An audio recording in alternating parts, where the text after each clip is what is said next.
Хэдэн наснаас эхлээд хүүхдэд дэглэм шаардлагатай вэ?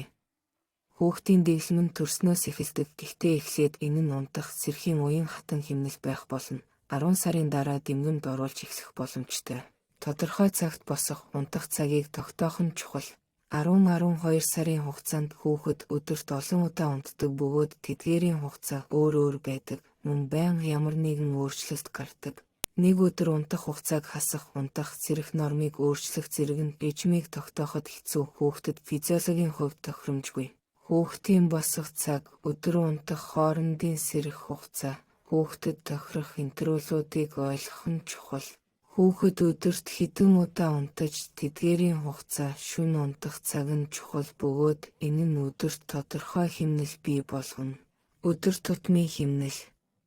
Энэ тодорхой байдал нь хүүхдийн мэдрэлийн системд ядаргаагүйгээр бүрэн ажиллах боломжийг олгодог. Бие организм нь бүрэн хөгжихэд хангалттай нөөцтэй байх ёстой. Тархины нийтлэг ойлголтод бүх хүүхдэд тохирох универсал режим гэж байхгүй. Бүх хүүхдүүд нь өөрмөц бөгөөд өөрийн гэсэн онцлогтой, мөн бүр хүүхэд нь өөрийн онцгой унтах, сэрэх хэв маягтай байдаг.